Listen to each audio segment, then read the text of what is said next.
Bună, dragii mei, bine ați venit, bine ați revenit. Sunt Meme și ca de fiecare dată înainte de a începe, vă reamintesc cât de minunați și de puternici sunteți. Astăzi vin alături de voi pentru a vorbi despre energia din această săptămână, dar și despre perioada următoare. Și voi avea o parte introductivă destul de lungă. Dacă sunteți plictisiți, emisiunea aceasta nu este pentru voi cel mai probabil. Însă vă voi mulțumi anticipat tuturor celor care rămâneți până la final, pentru că informațiile sunt atipice. Sunt informații care vin către voi ca hrană pentru suflet și pentru creier, mai ales pentru că în timpul acestei eclipse o bate vântul, iar asta pe noi ne întristează, ne face letargici și ne produce anxietate, pentru că indirect pierdem ioni negativi care ne ajută, ne dau energie creierului. Vom vorbi în altă emisiune despre asta.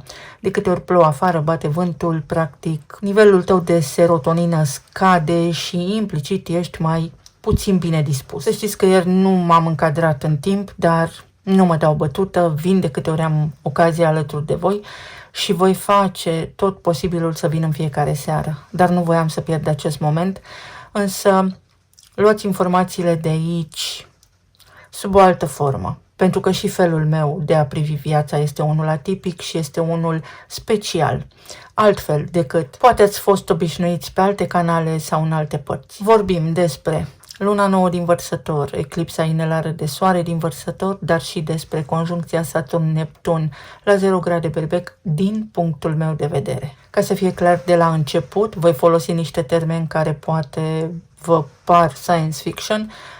Am experiență profesională în domeniul tehnologiei, în asta mi-am clădit eu prima dată cariera și sunt și astrolog certificat, dar toate aceste diplome sunt irelevante în fața vremurilor pe care le trăim acum. Să vedem așadar ce ne aduce această eclipsă de soare din Vărsător, care are loc pe data de 17.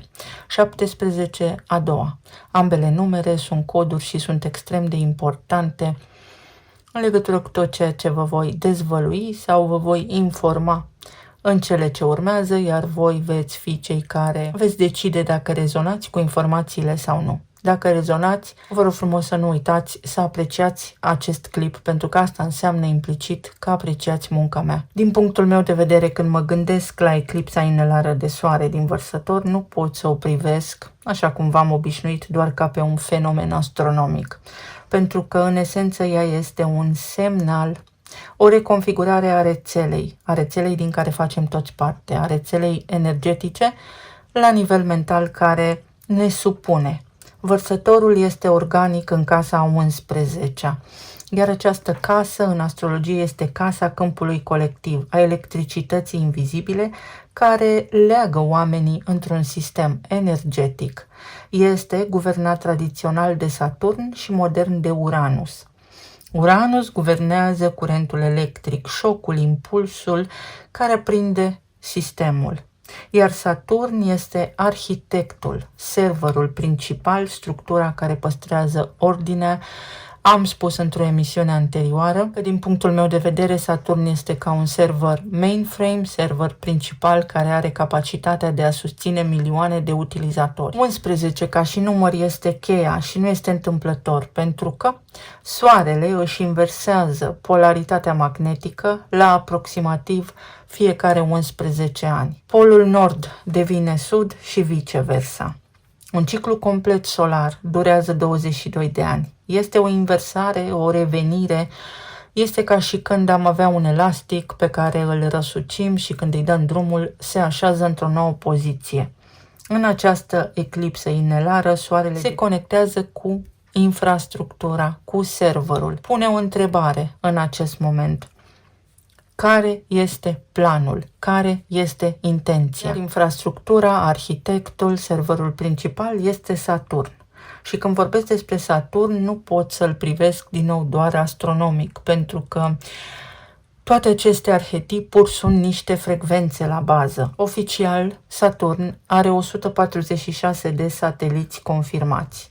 un sistem uriaș, așa cum spuneam, o arhivă orbitală, dacă vreți să îi spunem. Este un server cosmic, să îi spunem ca să mă înțelegeți exact, cu 146 de noduri active. Și 146 nu este doar un număr în acest context, pentru că suma lui 1 plus 4 plus 6 este 11. Ne întoarcem la această axă regală, la inversare, pentru că vorbim despre soare și despre polaritate.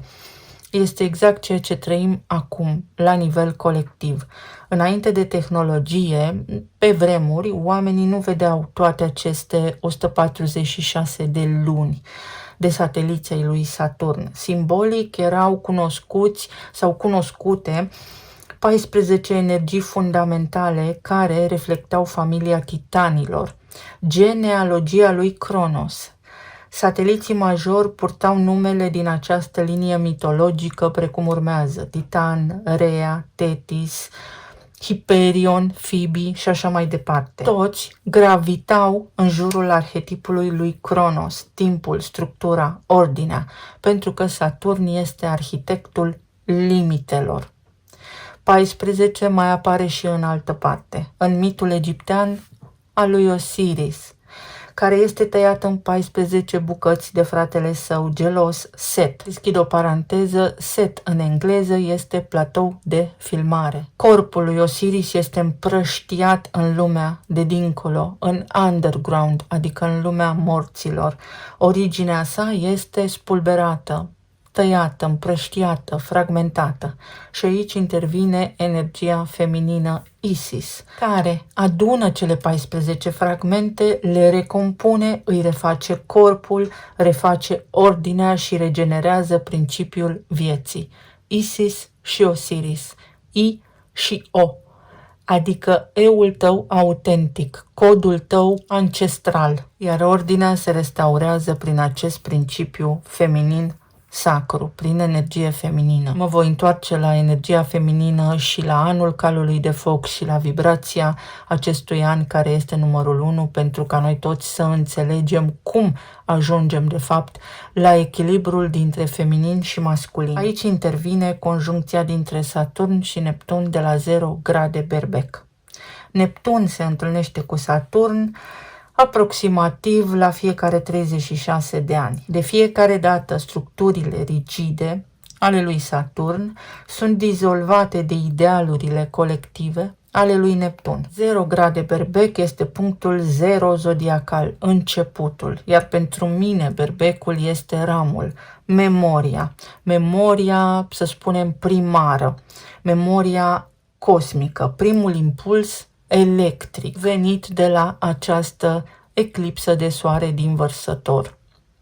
Nu este întâmplător că aceste evenimente se succed. Saturn, arhitectul sau serverul principal, se întâlnește cu Neptun, realitatea fluidă, adică probabilitățile, într-un moment în care se resetează programul, filmul, pentru că Neptun guvernează cinematografia și filmul. Este momentul arcanei 0 din tarot, nebunul. Nebunul care pășește fără bagaj, dar cu memoria ancestrală latentă. Este exact acea senzație de nu știm ce urmează, dar trebuie să începem și ne aruncăm cumva în gol. Dar mai corect spus ar fi aflăm cine suntem. Vibrație 1. Este fix despre inițiere. Berbecul înseamnă start, program. Este ca și când golim ramul, ștergem ce s-a întâmplat și accesăm memoria primară. Și dacă ne uităm din nou la Vărsător, avem numărul 11, iar numărul lui 11 îi corespunde litera K, King, principiul masculin. Și data de 17 corespunde literei Q, Queen, regina, principiul feminin. 11 este 1 și 1, masculin și masculin. Iar noi acum, prin această resetare, prin 1, care este berbecul anul acesta, și 0 grade, este important să ajungem la 1 și la 0, la 5 și 5, la roata destinului, la puterea noastră interioară. Asta, tot ce se întâmplă în acest moment, se regăsește în spiritualitate pe internet când ni se spune coboară din minte, din masculin în inimă. 11, 1 și 0. Pentru că doar așa poți ieși din acest program. Este o recalibrare de câmp și fiecare dintre noi are o șansă reală. Știm sigur că programul se schimbă. Eu, prin punctul meu de vedere, înțeleg acest aspect. Vă spun și vouă, pentru că acesta este un moment rar, extrem de rar, care structura și dizolvarea se întâlnesc exact în punctul 0 al inițierii. Inițiere, ini.exe, ca pe calculatoarele noastre. În berbec este impulsul primar. Acest proces se execută prin impuls direct, prin acțiune pură, fără negocieri. Această resetare de paradigmă, un început de ciclu de 36 de ani, patriarhatul, energia masculină, dominația regelui, pierde din putere, se trezește regina, principiul feminin și ajung să conviețuiască împreună, dacă noi facem aceste lucruri posibile. Esența acestei emisiuni este următoarea: să înțelegem că Saturn și Neptun, conjuncția din acest moment, nu este doar un tranzit, ci sfârșitul unei structuri vechi, începutul unei realități noi, care se randează, adică se creează din aproape în aproape. Putem înțelege următorul lucru: visăm viața sau trăim viața. Totul se rescrie cu sau fără mâna noastră, cu sau fără intenția noastră. Vă voi arăta ca să vedeți cât de conectate și interconectate sunt aceste date între ele, pentru că astrologia nu este acest mambo-jumbo pe care îl auzim pe internet. Vai cât de multe cărți au ieșit. Scutul pe care îl avem, contemplarea, water carrier, ia uitați, vărsătorul, cum cărăm apa. Este foarte interesant pentru că în astrologie vărsătorul simbolizează electricitatea, simbolizează, aș îndrăzni să spun, plasma, atenția la detaliu și trenul, posibilitatea de a merge mai departe atunci când citești printre rânduri, când înveți să treci dincolo de toate informațiile și istoria care ne-a fost lăsată. Ce poate însemna asta? Berbecul care închide, foarte frumos, berbecul care închide un ciclu, vărsătorul care închide și deschide deopotrivă un ciclu. Numărul 4 care reprezintă cele 4 elemente, cele 4 puncte cardinale. Ce deschide această săptămână pentru noi? Atenția, deschide posibilitatea să fim atenți la oamenii din jurul nostru, deschide posibilitatea să fim propriul nostru erou, deschide posibilitatea să fim propriul nostru salvator, să citești printre rânduri, să nu mai pui rezistență la schimbare, să încerci să vezi dincolo de ceea ce ți s-a transmis încă din copilărie. Aici avem copilul interior. Copilul interior este un tipar mental. Sunt toate acele sinapse care s-au format în copilăria ta, modul în care tu ai fost învățat, te-ai învățat singur sau ți-a fost transmis, sugerat să gândești pentru a-ți rescrie creierul care este deja cartografiat să fie blocat în aceste 4 puncte cardinale. La nivel de relații, o posibilitate să rezolvi niște lucruri foarte importante pentru tine, să treci poate peste niște certuri, discuții insignifiante, ajutându-te de o comunicare mai clară, ați lăsa jos zidul, ați dărma tu propriul zid, reușești să te echilibrezi și în consecință schimbi tonul, schimbi dinamica relației în care te regăsești. Ori te liniștești în legătură cu cineva, ori liniștea ta liniștește implicit pe cineva și atunci lucrurile se pot schimba între voi. Profesional vorbind, nu te grăbi, fii atent, fii foarte atent la niște detalii, pentru că din dorința de a face niște lucruri rapid sau de a face pur și simplu niște lucruri, s-ar putea să omiți detalii importante pe care nu le-ai văzut, care erau ascunse, informații ascunse, nu de cineva anume, ci pentru că nu te-ai uitat tu poate la nota din subsolul paginii pe care o citeai. Atenție la detalii. O săptămână în care este important să fim atenți la detalii. Pe zona de relații, posibilitatea de a te împăca cu cineva, posibilitatea de a accesa în tine o putere supremă de a ierta pe cineva, posibilitatea de a trece peste o relație, peste comunicarea cu un om care nu vrea să facă altceva decât să te micșoreze pe tine. Sunt foarte multe probabilități, întreaga viață este o probabilitate care colapsează, adică devine posibilă, există în viața ta în funcție de tiparul gândurilor tale. La nivel de relații 1 la 1 conștient așa cu cineva, ți se spune nu te grăbi în niciun fel de relație, în niciun fel de interacțiune umană în perioada ce urmează, pentru că s-ar putea să spui ceva ulterior, să-ți dai seama că nu a fost destul, nu a fost bine, că ai uitat să spui anumite lucruri. Gândește-te bine înainte de a acționa. Nu este o săptămână pentru grabă. Regele de bâte. Cu cât ești tu mai ancorat și mai conștient, cu atât mai repede atragi și mai ușor ceea ce îți dorești. Este o săptămână în care să-ți domolești energia masculină, să nu fii impulsiv sau impulsivă, să nu fii nervos sau nervoasă. Poți să fii hotărât sau hotărâtă, suficient de hotărât și de hotărâtă, însă, în esență, gândește-te la binele suprem. Fii foarte înțelept în perioada ce urmează, pentru că așa se trasează direcția de acum înainte. Pentru alții dintre voi, un om care anterior nu avea curaj, prinde curaj. Sau poți prinde tu acum curaj să realizezi, să faci niște lucruri despre care anterior credeai că nu se pot face. 9 de monede.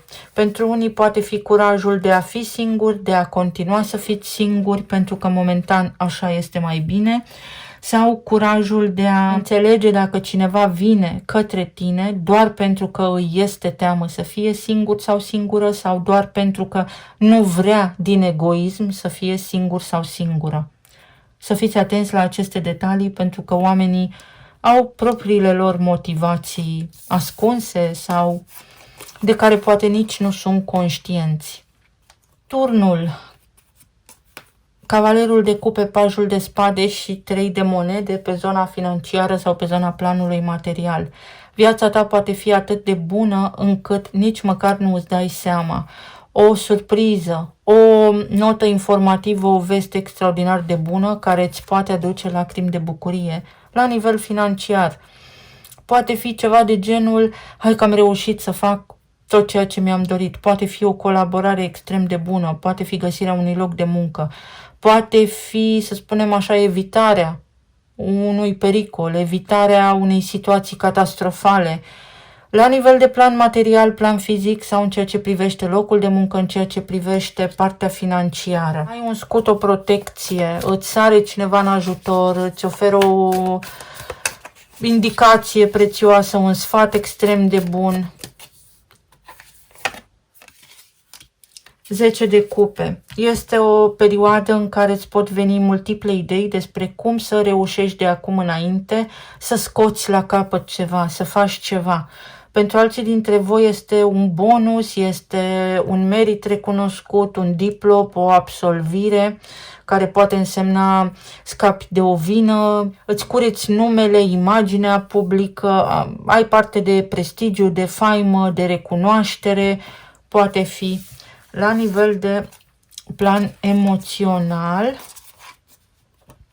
temperanța sau numărul 14, regina de monede, 4 de cupe, 7 de spade. Nu-ți mai fura singur căciula, nu te mai crede vinovat de toate acele lucruri sau nu mai pune atât de multă presiune pe tine, pentru că nu poți doar tu singur rezolva anumite lucruri. Poate fi vorba despre rezolvarea unui conflict sau rezolvarea unei relații cu o energie maternă sau cu o energie feminină din viața ta. Pace. După război vine pace. Exact asta se poate întâmpla. Să abandonezi o luptă în care toată lumea pierde și practic câștigi prin a te retrage, prin a-ți vedea de drumul tău, pentru că dacă tu nu ești acolo coparticipant în acel conflict, nu există o luptă. Poate fi vorba despre o luminare a minții sau poate fi vorba despre un ajutor suprem pe care îl primești de la cineva, o energie feminină. Sau poate fi vorba despre faptul că în sfârșit poți ancora această energie feminină, poți face ceva pentru tine pentru a ajunge în etapa reginei. Adică pe drumul tău ai steaua ta, ai farul tău, ai lumina ta. Atenție la faruri, atenție la revizia de la mașină sau la becuri, la circuitul electric, la partea electrică, mai ales dacă conduceți mașini sau autovehicule hibrid sau electrice.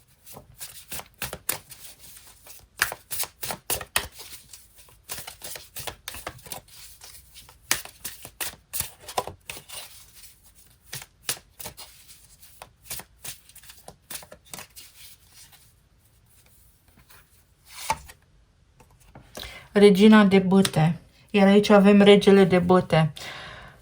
S-ar putea să fie nevoie să zici ca ei și să faci ca tine. Sau asta să fie cheia succesului de acum înainte. Spune ca ei și fă ca tine. Asta înseamnă să ai protecție. Să te miști în tăcere. Foarte interesant și profund mesajul. Și uite așa, te întregești, uite așa, îți dai seama că ești complet și deopotrivă că nu are cum să te facă nimeni fericit pentru că tu ai totul. Tu ești totul și nimicul și când ești și nimicul nu ai nevoie de nimic. 10 de cupe. Această săptămână trasează pentru întreaga umanitate, dar și pentru tine și pentru mine personal posibilitatea să coborâm din acest matrix mental, adică să începem să devenim conștienți prin această simbolistică, prin tot ceea ce vedem în jurul nostru, care este revelația, așa cum a fost ea construită, cel puțin în ultimii 2000 de ani, pentru ca noi să putem acum începe să trăim cu adevărat, să ajungem acolo unde ar fi trebuit să fim inițial. Sunt foarte multe informații care trebuie puse cap la cap și nu le poți pune pe toate deodată pentru că nu ne permite timpul. Ideea este că această perioadă trasează pentru cei care se aleg pe sine, se așterne o nouă lume pe disc, pe planul acesta, în planul acesta al realității fizice, iar tu ai ocazia acum să te echilibrezi și să ieși din frică, din rigiditate, dintr-o autoritate la care te-ai supus fără să știi de ce, ai jucat după niște reguli care ți-au fost impuse, pe care nu le-ai chestionat pentru că nu ai știut că nu sunt corecte și nu sunt înspre binele tău suprem. Sunt niște complimente pe care le poți primi sau te poți convinge dacă cineva te curtează, te complimentează, doar din pură perspectivă carnală sau doar pentru că are un interes financiar și în esență nu este sinceră această persoană. În altă ordine de idei poate fi vorba despre un om care a avut de-a lungul timpului coarda sensibilă atinsă de tine. Poate fi vorba despre tine ca mamă, despre a te ocupa și de tine, despre tine ca femeie, despre a te ocupa și de tine. Și încă o chestie foarte, foarte importantă și foarte interesantă. Ori de câte ori Saturn s-a întâlnit cu Neptun, a căzut puțin câte puțin patriarhatul și dacă vreți și nu vă plictisiți sau nu vă dezabonați, acum eram amuzantă, vă pot arăta statistic ce s-a întâmplat, de câte ori au existat prin istorie conjuncțiile Saturn-Neptun și ce s-a întâmplat în rândul femeilor sau pentru femei înspre binele acestora. Tocmai pentru că femeia este extrem de puternică și nu sunt feministă, spun doar adevărul. În femeie este zero, în femeie este pântecul, femeia dă naștere. Am spus la un moment dat într-o emisiune veche, dacă toată energia feminină din această lume s-ar strânge la oaltă și ar țipa, ar pocni la propriu filmul realității în care suntem, atât că femeia vibrează a frică și a neputință. 21. Lumea. Lumea care se dezgheață percepția noastră, te cuprinde vitejia, forța. Pe unii îi va îngheța această perioadă. Vor rămâne fix acolo unde sunt, în somnul lor profund. Vești de la distanță sau niște vești care implică ceva pe termen extrem de lung care te bucură. Steaua, vești importante, discuții importante, o comunicare importantă pentru viitorul tău, pentru care nu trebuie să te temi pentru că ești protejat. Aici, aceste două talismane mă fac să mă gândesc la faptul că trebuie să aștepți mintea să ți se ridice la fileu. Acționează atunci când ești ori provocat, dar într-o formă maestră, ori vine momentul în urma cercetării tale, atunci când tu îl activezi. Cineva încearcă să-și tempereze emoțiile. Cineva te măsoară din priviri, te soarbe din priviri. Ești sorbit din priviri, ești admirat de cineva. Numărul 2 și 11. 11 și 11. Este o comunicare, este, să spunem așa, o portiță prin care sinele tău superior poate trece de server pentru a comunica cu tine. Dar este un semnal de alertă. Cenușăreasa. Se cristalizează ceva, ceva devine foarte clar. Gândurile tale pot deveni foarte clare. Steaua. Două linii au fost și două linii momentan rămân, pe care alegem să mergem, fiecare în funcție de alegerea pe care o face, pentru că într-o măsură anume ai liber arbitru. Acum, mulțumesc frumos, voi face tot posibilul să vin alături de voi în fiecare seară, este vacanța copiilor, posibil să ratez momentul, să postez în vreo zi anume, nu este cu rea intenție, revin cât de repede se poate. Să fiți bine, sănătoși și iubiți și să ne auzim cu bine data viitoare. Pa, pa!